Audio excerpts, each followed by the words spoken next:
Thank you for joining our Lerner Group January discussion. This year, we're going to take a little different approach based on your feedback. This year, we're going to focus on topics specific to planning or things we should be considering or reiterate. And we're going to use our monthly recap that we do at the beginning of the month to focus on market commentary and economic data and other things in that area. So, Michael, with that, let's kick it off with the New Year refresh. All right, thank you, JR. Going into the beginning of the year, there are three categories that we do think that everybody should look at and consider. The first is going through your IRA accounts and looking for prior year contributions and planning for your 2023 contributions. We also want to take a look at your net worth statement, make sure that we have everything updated from values, from a values perspective, make sure we have all the assets listed, and look at how those are going to flow into your financial plan.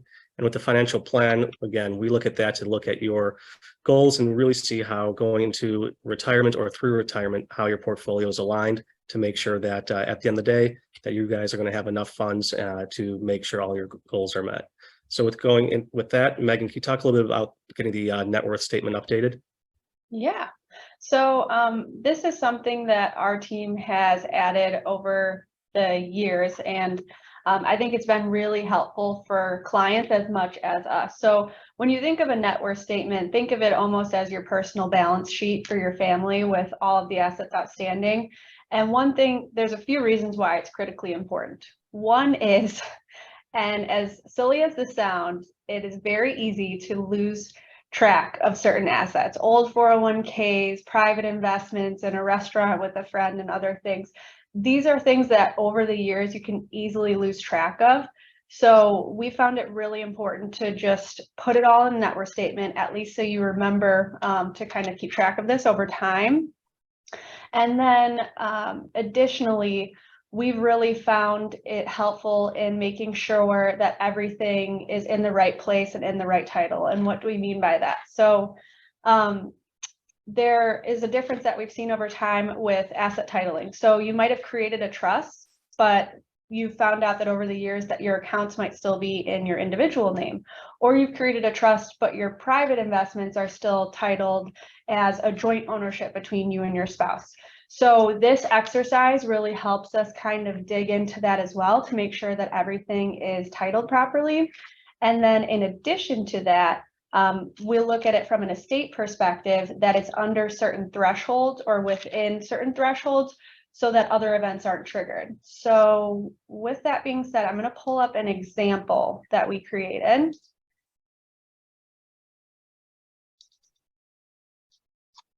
Okay. So this is just a sample net worth statement. In general, it's pretty basic. There's some retirement assets for both spouses. There are some trusts available. There is an inherited trust that sits outside of the estate. And then they have a checking account, business ownership, residence, and some insurance. So a couple things to note. One is it's good to do this on an annual basis, at least at the minimum. And that is because you could see over time, maybe partnership distributions from a business or other items, that your savings account has accumulated to a little bit more than you have planned for. And now that yields have picked up, especially today's environment, you can benefit a lot more from getting that invested in bonds or short-term investments like treasuries, as opposed to maybe your savings account and yield a little bit more over time. So this exercise also helps you with that. Other items to note is, we'll go to the bottom. So you can see per spouse, this is a breakdown. And then if you break down jointly, let's just say that this couple lives in Illinois. So although they're under the federal level, which this year is 12.9 million per person, at the Illinois level, it's actually 4 million per person from an estate tax perspective. So we see just by running this exercise and how the assets are all titled that spouse one is technically in a taxable estate at the state level in Illinois. And so we might recommend that an easy way to kind of correct that would be retitling some of the assets in this spouse's revocable trust over to spouse two to balance that out, to remove that tax liability at the state level. Other things that we noticed with this family is on the insurance side. So A lot of times people create insurance very early in their families. And with that being said, it might be before they've even created their estate documents. So they might have each other individually listed as beneficiaries. In this exercise, we also noted that one of the spouses has the other spouse individually as a beneficiary. And with that being said, that is also something you want to update to put it into trust, because with that being said, in Illinois, again, for example, the small estate limit is 100,000 that you can have in your individual name before you have to file a probate estate if something were to happen. So in this case, it fixes two different items without changing anything per se overall, and just kind of looking around corners, not from an investment perspective, but just more from savings on an estate tax perspective down the road that these exercises can help do. And if there's anything else that I missed that you guys want to share, but those are just some quick references that we have. Last year was a down year in asset prices, right? So a lot of you might be hesitant. I don't want to update my net worth statement because it's down. I know I lost money or assets are down, but that's important to still update because, Michael, there are opportunities when assets are down to do some planning. So for example, when you talk about contributions this year with IRAs, the market's down, you could take advantage, or maybe the RMD, maybe there's some opportunity to tax planning when things are down.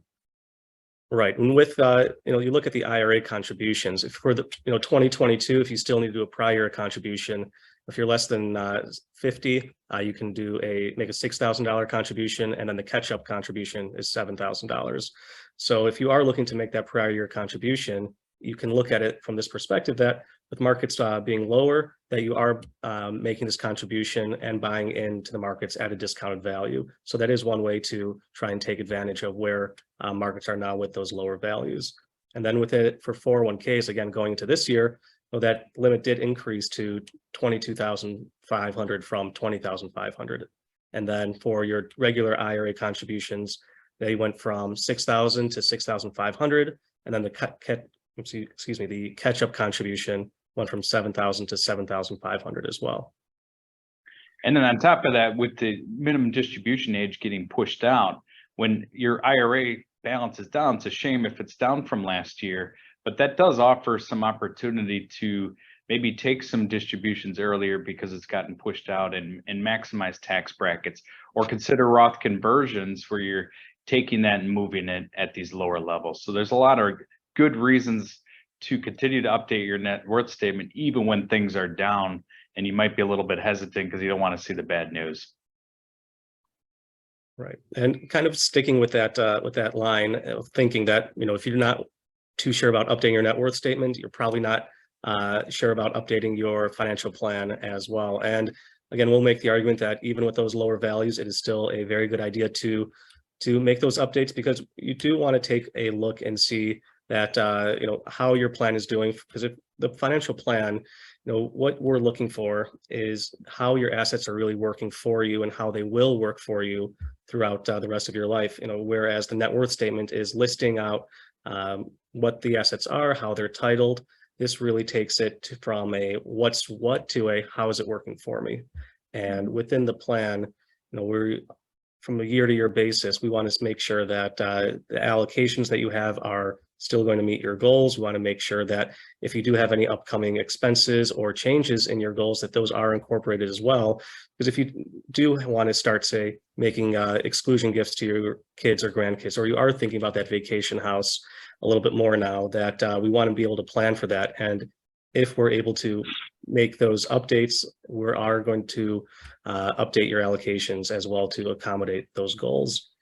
So with the, overall the do's and don'ts of your financial plan, again, you want to update it annually. It's not something you need to look at every day, but once a year, you want to review your income sources, how much you're receiving, and really set up your, realistic goals. But then within the plan, we also want to run for, your worst case scenarios where, say, you have a down year like we did last year, followed by a potential another down year. How does that impact your plan? Really sort of stress test it. Then we also want to say, all right, things are going really, really well. What are sort of your reach goals? And we can try and plan around those as well. So one thing's within the plan as well, those are really the do's, but things you want to really avoid are really treating this as the end all be all. You want to review your results with your advisor, make sure that they really correlate to your scenario, your different situations that you might be in. And you really want to avoid getting too detailed. We want to keep, whatever goals you have, whether it's, a new car every 5 years, whether it's, again, making those types of gifts, keep them to round numbers. You don't really need to count things down to every penny. And we want to just make sure that from a general perspective that we're going to be directionally accurate. Well, and on that topic, Michael, the Mhm. financial plan, I was proved wrong by all of you guys over the years where you don't need a financial plan. I know I have enough. But in the scenario where you think are pretty comfortable, you have enough, the financial plan really helps to know what's the maximum I might need for my family or overall. So by defining that number and updating over time, you could do planning opportunities to be efficient with your estate. And that's where the financial plan really helps for all levels of wealth to identify those opportunities to transfer, do gifting, really focus on that wealth return and making sure the most money stays within your family. And JR, I think that's a really good point, because one thing that we've noticed with families is annual gifting is a great benefit to a lot of people, but really getting started with that is a big hurdle because everyone's worried about running out of money for themselves. Rightfully so. So the financial plan is a great resource that you can use to really test that out, to make sure that if you do implement a strategy like that, that you will be able to have enough to retire off of long-term, and that you'll be able to achieve all of your other goals outside of that as well. Right. And, with all those benefits of the plan, there are other things that you do want to consider when you are going through this process. That, the way that these models work is that they will give you an average return over time. And so that, obviously, markets don't move in a straight line. It's something, we've seen over the years, that the average returns within the plan aren't going to actually tie directly to what the markets are going to return. So there is going to be some of that fluctuation there. But then there are also items like having static levels of inflation that are built into the plan, which, as we've seen the past couple of years, inflation can really spike up and then it can spike lower. But really the overall goal is to be, again, directionally accurate with where you're going with your overall financial plan, and really look at any types of spending savings or shortfalls that you might have that can allow you to either increase, say, your annual gifts, or say, hey, do you know what, maybe we need to take a step back. And in either situation, I know it's best to always, review those results. And again, that's why we want to do this, say, on an annual basis. So with that, we want to thank you for tuning in to kind of our reformatted discussion group as we start this year. And we hope you find these interesting. We have a whole list of topics allocated for the year. So we're going to kind of move them around and keep this as a discussion on hopefully a bunch of interesting topics. So with that, I want to thank you for tuning in.